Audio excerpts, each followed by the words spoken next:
अस्सलाम वालेकुम, welcome back to my channel. आज मैं आपको अदरक और इलायची वाली कड़क चाय बनाने का तरीका सिखाऊंगी। इसके लिए मैंने 2 कप दूध लिया है। अगर आपने अभी तक मेरे चैनल को सब्सक्राइब नहीं किया तो सब्सक्राइब का बटन दबा दें।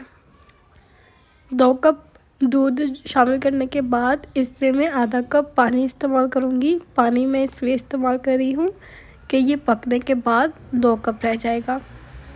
अब इसको बॉयल आने देंगे। 30 सेकंड के लिए पकाएंगे। दूध को हमेशा अच्छे से बॉयल करके ही इसमें पत्ती डाला करें, इसमें बहुत अच्छा टेस्ट आता है।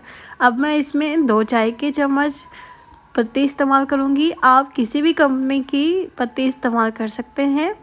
पत्ती डालने के बाद इसको अच्छे से मिक्स करेंगे और अच्छे से फेंटेंगे ताकि इसमें फ्लफीनेस पैदा हो और इससे बहुत अच्छी झाग बन जाती है जिसका बहुत मज़ा आता है।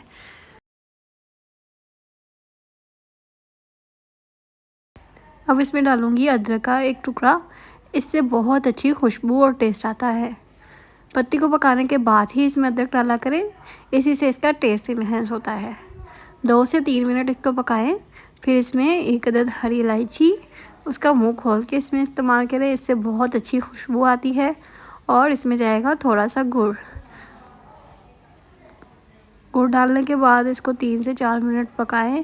फिर इसमें डालेंगे 2 खाने के चम्मच चीनी। आप अपने टेस्ट के मुताबिक कम ज़्यादा कर सकते हैं। चीनी को एंड पे इसीलिए डाल रही हूँ कि इसका टेस्ट इन्हेंस होता है। अगर आप पहले डाल देंगे तो उससे टेस्ट नहीं आएगा। उम्मीद करती हूँ कि आपको मेरी रेसिपी पसंद आई होगी। रेसिपी पसंद आए तो मुझे कमेंट सेक्शन में लाजमी बताया करें और चैनल को सब्सक्राइब करें।